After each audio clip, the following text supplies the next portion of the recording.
Hey everyone, I'm here to share a story that I never thought I'd be telling. My name is Jake, I'm 37, and my wife Sarah is 35. We've been married for 12 years and have four amazing kids together, ranging from ages 3 to 10. On the surface, we had a picture-perfect life. I'm a software engineer, and Sarah runs a successful hair salon. We built a beautiful home in the suburbs, had a bustling household, and by all accounts, seemed to have it all. Sarah is the kind of woman who turns heads everywhere she goes. She's confident, outspoken, and sometimes downright fierce. I've always admired her for her strong personality, even when it veered into bitchy territory. But lately, things have been feeling off. I chalked it up to the stress of raising four kids and managing our careers. For years, I trusted her implicitly. I had no reason to suspect anything was wrong. Our sex life was good, and she always made time for the kids and her salon. But about 6 months ago, Sarah started acting more erratic. She'd get these sudden bursts of anger over the smallest things and then act completely fine the next moment. I didn't know what to make of it. Then came the lies. They were small at first.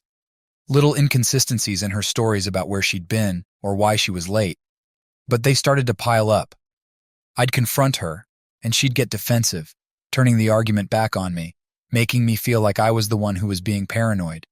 It was exhausting, and I began to doubt myself. One day, I decided to surprise her at the salon. It was our anniversary, and I thought it'd be a sweet gesture to bring her lunch. When I walked in, I noticed she wasn't in her usual upbeat mood. Instead, she seemed flustered and distracted. I brushed it off, thinking maybe she was having a tough day. But that's when I saw him, the new guy she'd hired a few months back, Mike, the hairdresser. He was young, good-looking, and always seemed to be around whenever Sarah was. I didn't think much of it at first. I mean, why would I? He was just an employee. Over the next few weeks, Sarah's behavior grew even more erratic.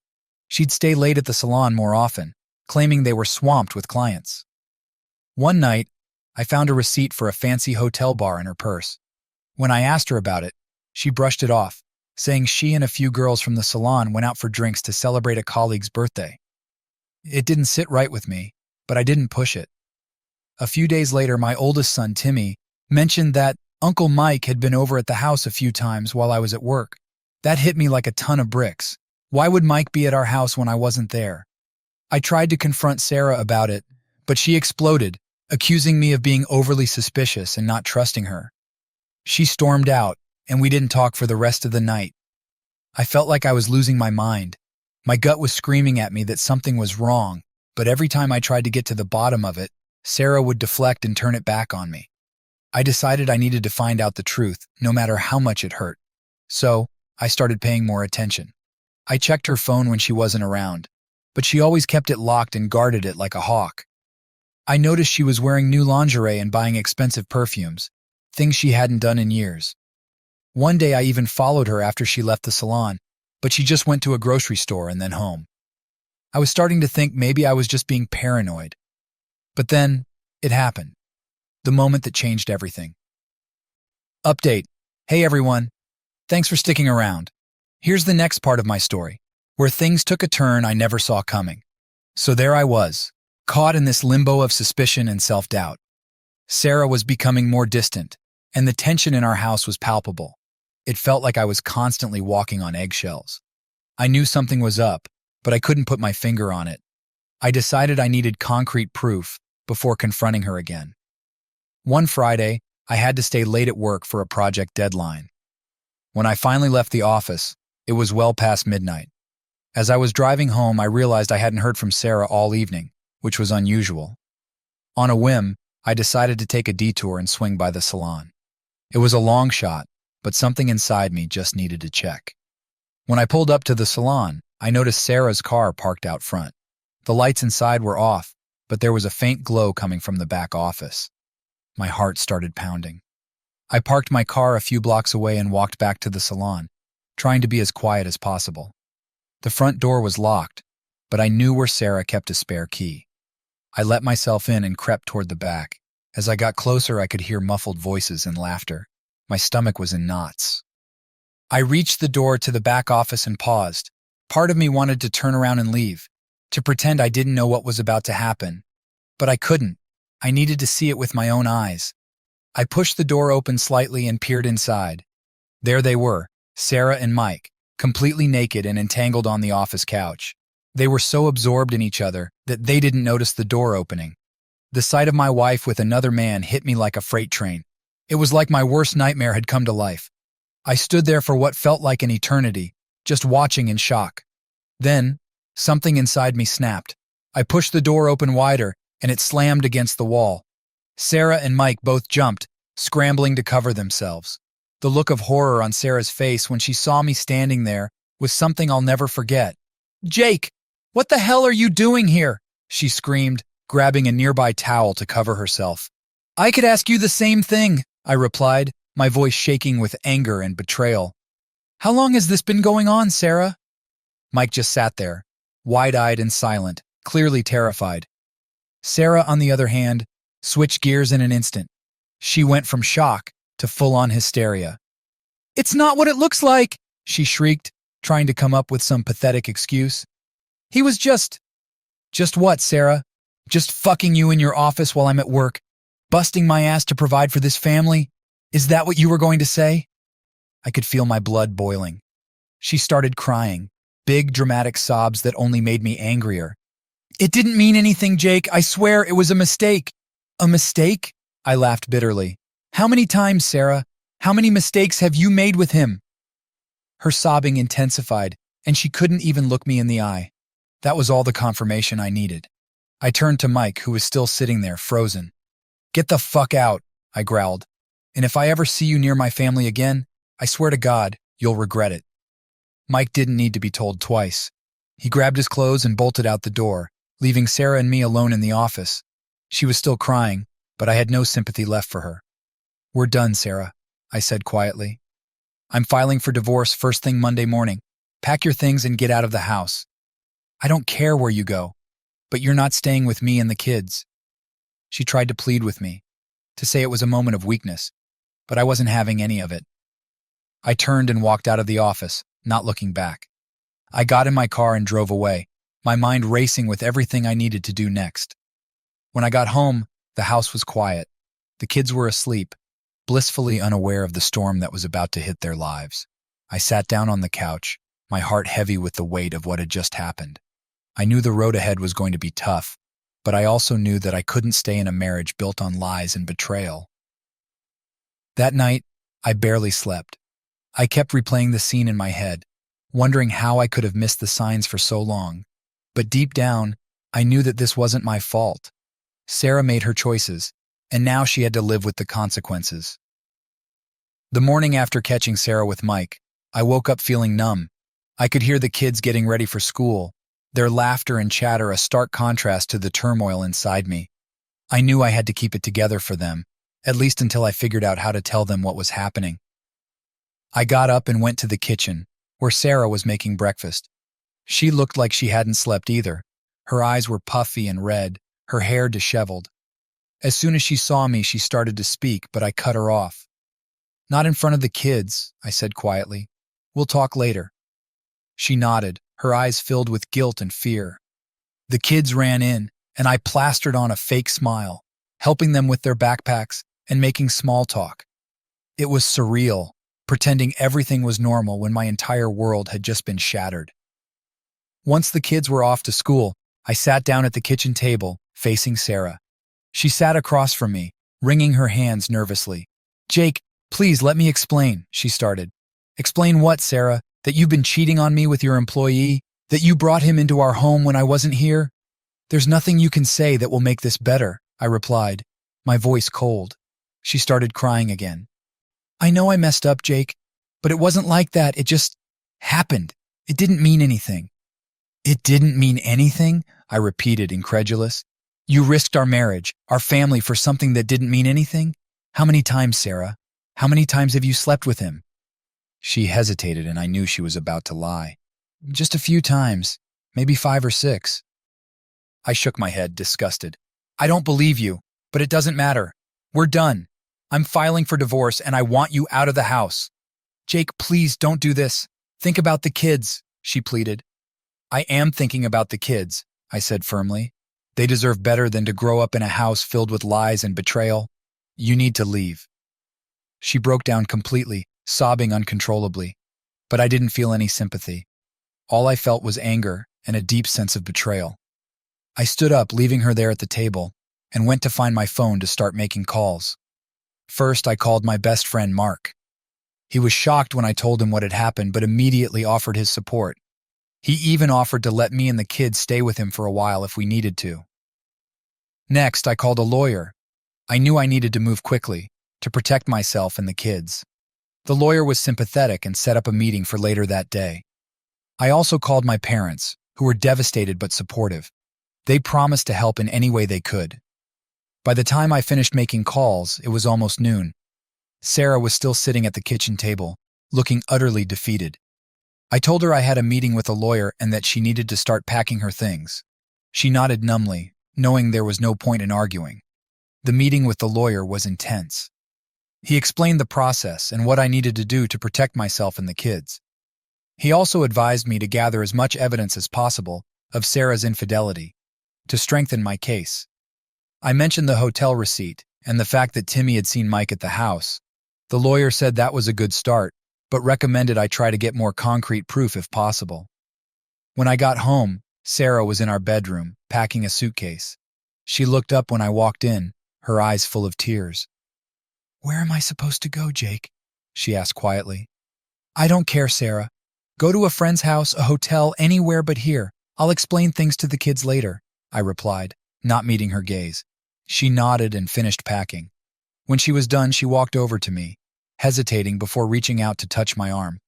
I pulled away, not wanting her to touch me. "I'm sorry, Jake," she whispered. "I never meant to hurt you." "Too late for that," I said, my voice barely above a whisper. She left, and I felt a strange mix of relief and sorrow. I knew this was just the beginning of a long, painful process, but at least I had taken the first step. I sat down on the edge of the bed, trying to process everything that had happened in the past 24 hours. That evening, I sat the kids down and told them that Mommy would be staying somewhere else for a while. I didn't go into details, just said that we needed some time apart. They were confused and upset, and it broke my heart to see them like that. But I knew it was better than letting them live in a house full of tension and lies. Over the next few days, I focused on taking care of the kids and getting things in order. I met with the lawyer again, gathering more evidence and planning my next steps. Sarah tried to reach out a few times, but I ignored her calls and texts. I needed space to heal and figure out how to move forward. The next few days were a blur. I was functioning on autopilot, just trying to keep everything together for the kids. They knew something was wrong, but I wasn't ready to give them the full story yet. I kept the routines going, getting them to school, helping with homework, cooking meals, but my mind was always somewhere else, replaying the nightmare I'd stumbled into. Sarah moved in with a friend from her salon. I think she realized there was no point in arguing with me about it. Every time she tried to call or text, I ignored it. I needed space, and I needed time to figure out what to do next. One evening, I sat down with my lawyer again. I brought all the evidence I had managed to gather: hotel receipts, text messages, and the statements from Timmy about Mike being at our house. My lawyer was thorough and compassionate, guiding me through each step of the process. "Jake, the more evidence we have, the stronger your case will be," he said, flipping through the documents. "If you can get more concrete proof, it would really help. Do you have any idea where they might have met up?" I thought about it. The salon, our house, maybe even a hotel again. I decided to dig deeper. I had nothing to lose at this point. That night, after the kids were in bed, I started going through Sarah's things. It felt invasive, but I needed answers. I found her old phone in the back of a drawer, and to my surprise, it still worked. I managed to unlock it and started scrolling through her messages. It didn't take long to find what I was looking for: texts between her and Mike that confirmed everything I feared. They had been meeting at the salon after hours, at hotels, even at our house when I was out of town. The messages were explicit, and they made my stomach turn. But I knew I needed to keep them as evidence. I took screenshots and sent them to my lawyer. The next day, I decided to take a leave of absence from work. I told my boss what was happening, and she was incredibly understanding. "Take all the time you need, Jake. Family comes first," she said. With more time on my hands, I focused on supporting the kids and preparing for the inevitable confrontation. I also started looking for a new place for us to live. Staying in that house with all its memories was too painful. I found a smaller place not too far from the kids' school, and I put down a deposit. One evening, about a week after Sarah moved out, she showed up at the house. I was in the kitchen cleaning up after dinner when I heard a knock at the door. I opened it to find her standing there, looking exhausted and desperate. "Jake, can we please talk?" she asked, her voice trembling. I stepped aside and let her in, but I didn't say anything. We sat down in the living room, the silence between us heavy with unspoken words. "I miss the kids," she said quietly, "and I miss you." "You should have thought about that before you decided to cheat," I replied, my voice cold. "What do you want, Sarah?" "I want to fix this," she said, tears welling up in her eyes. "I know I messed up, but I love you and the kids. Can't we just try to work things out?" I sighed, rubbing my temples. "You don't get it, do you? You destroyed our family. You broke my trust. How can we fix that?" "I'll do anything," she pleaded. "Counseling, therapy, whatever it takes. Please, Jake." I looked at her, really looked at her, and all I felt was a deep, aching sadness. "Sarah, it's too late. I've already filed for divorce. The kids and I are moving out. You need to accept that it's over." She broke down, sobbing uncontrollably. I felt a pang of guilt, but I knew I was doing the right thing. I couldn't let her back into my life after what she had done. I couldn't expose the kids to more lies and betrayal. After she left, I sat in the dark for a long time, thinking about the future. It was daunting, the thought of starting over, but I knew it was the only way to protect myself and the kids. We deserved better. The next morning, I started packing up the house. I explained to the kids that we were moving to a new place and that things were going to be different from now on. They were confused and upset, but I promised them that we would be okay. It was the hardest conversation I've ever had. As the days went by, I slowly started to feel a sense of relief. The more I packed, the more I felt like I was shedding the weight of the past. I was beginning to see a glimmer of hope for the future, a future without lies and betrayal. Sarah continued to try to contact me, but I kept my distance. I needed to focus on healing and building a new life for myself and the kids. I knew it wouldn't be easy, but I was determined to get through it. After moving into the new house, things started to settle into a new normal. The kids were adjusting, and I was doing my best to keep everything together. But life, as it often does, had other plans. One morning, I received a call from Timmy's school. They told me he had been getting into fights with other kids and was having trouble focusing in class.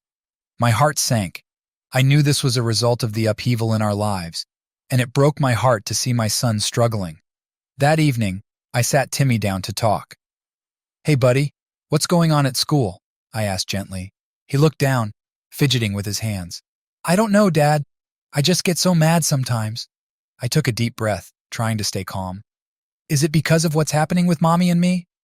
He nodded, tears welling up in his eyes. "I just want things to go back to normal."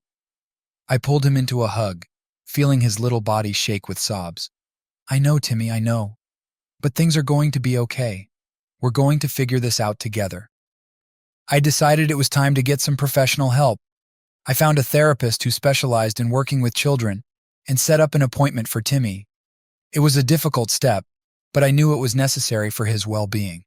In the meantime, I had to keep dealing with Sarah. She was still reaching out, trying to make amends, but I kept my distance. Every conversation with her felt like reopening a wound, but for the kids' sake, I had to maintain some level of communication. One evening, Sarah called, sounding more desperate than usual. "Jake, please, can we just talk? I need to explain." I sighed, pinching the bridge of my nose. "Fine, Sarah, but not here. Meet me at the park in an hour." When I arrived at the park, she was already there, sitting on a bench. She looked tired and worn, a stark contrast to the confident woman I had married. "Jake, I'm so sorry," she started, her voice trembling. "I know I hurt you, and I know I can't take it back. But I want to make things right. I've started seeing a therapist, and I'm working on myself." I sat down next to her, keeping my distance. "Sarah, it's good that you're getting help, but that doesn't change what you did. You shattered my trust, and that's not something that can be easily fixed." I know, she said, tears streaming down her face. But can we at least try to be civil? For the kids? I nodded. We can try, but it's going to take time. We talked for a while longer, discussing the logistics of co-parenting and how we could best support the kids. It was a difficult conversation, but it felt like a step in the right direction. The next few weeks were challenging. Timmy started therapy, and I could see small improvements in his behavior. The other kids were adjusting too, slowly but surely. I focused on creating a stable and loving environment for them, doing my best to fill the void left by Sarah's absence. One day while I was at work, I received a call from Mark. Hey Jake, I know this might be a bit soon, but a few of us are going out for drinks tonight. You should come. I hesitated. The idea of socializing felt strange, but I knew I needed to start rebuilding my life. Sure, why not? I could use a break. That night, I met up with Mark and a few other friends at a local bar. It was the first time in months that I allowed myself to relax and have some fun. We talked, laughed, and for a few hours I felt like my old self again. As the night wore on, Mark leaned in and said, You know, Jake, you're going to get through this. It's going to take time, but you're stronger than you think. I nodded, appreciating his words. Thanks, Mark. I really needed to hear that. After a few more drinks, I called it a night and headed home. As I walked through the door, I felt a sense of determination. This was my chance to start over, to rebuild my life, and create a better future for my kids. In the weeks that followed, I threw myself into work and focused on being the best father I could be. I took the kids on weekend trips, cooked their favorite meals, and made sure they knew how much I loved them. Sarah continued to be a part of their lives, and we managed to maintain a civil relationship for their sake. It wasn't easy, but it was necessary. One evening, as I was tucking the kids into bed, Timmy looked up at me and said, Daddy, I'm glad we moved. I like our new house. I smiled, feeling a sense of relief. I'm glad too, buddy. We're going to be okay. As I sat down in the living room reflecting on how far we had come, I realized that this was just the beginning. There would be more challenges ahead, but I was ready to face them head on. With the support of my friends and family, and the love of my kids, I knew we could get through anything. A few months had passed since the move, and things were slowly starting to feel normal again. The kids were adjusting well to the new routine, and Timmy was doing much better in school thanks to his therapy sessions. Life was far from perfect, but it was improving. One weekend, I took the kids to a local fair. It was the first time in a long time that we all felt genuinely happy and carefree. We went on rides, played games, and indulged in way too much cotton candy. Seeing the smiles on my kids' faces reminded me of what really mattered, their happiness and well-being. As we were leaving the fair, I ran into Emily, the woman I had met at the support group. She was there with her son, and we ended up chatting for a while. There was a natural chemistry between us, and the kids seemed to get along well too. Hey, how about we grab coffee sometime? Emily suggested, her eyes warm and inviting. I hesitated for a moment, but then I nodded. Yeah, I'd like that. Over the next few weeks, Emily and I started seeing each other more often. We took things slow, both of us cautious after what we had been through. But there was something special between us, something that made me feel hopeful about the future. One evening, after the kids were in bed, Emily and I sat on the porch, watching the stars. You know, Jake, you're an amazing dad, she said softly. Your kids are lucky to have you. Thanks, Emily, I replied, feeling a warmth spread through me. I'm just doing my best. As the weeks turned into months, our relationship grew stronger. We talked about our pasts, our fears, and our hopes for the future. Emily understood what I'd been through in a way that few others could, and her support was invaluable. Meanwhile, Sarah and I continued to co-parent the kids as best we could. Our relationship was civil, if not friendly. She was still working on herself, attending therapy, and trying to rebuild her life. I had accepted that we would never be what we once were, but we could still be good parents to our children. One day, Timmy came to me with a question. Daddy, is Emily your girlfriend? I smiled, ruffling his hair. Yeah, buddy, I guess she is, he grinned. I like her. She's nice. I'm glad to hear that, I said, pulling him into a hug. As time went on, I realized that I had finally found a sense of peace. Life wasn't perfect, And there were still challenges, but I was no longer haunted by the past. I had found love again, and my kids were happy. That was all that mattered. One evening, Emily and I were sitting on the porch, holding hands and watching the sunset. "You've come a long way, Jake," she said, her voice filled with admiration. "I'm so proud of you." "Thanks, Emily," I replied, squeezing her hand. "I couldn't have done it without you." As the sun dipped below the horizon, painting the sky in shades of orange and pink, I felt a profound sense of gratitude. Life had thrown me some pretty tough challenges, but I had come out stronger on the other side. With Emily by my side and the love of my kids, I knew that anything was possible. This new chapter in my life was just beginning, and for the first time in a long time, I felt ready to embrace it. We had a long road ahead, but I knew we could face whatever came our way together.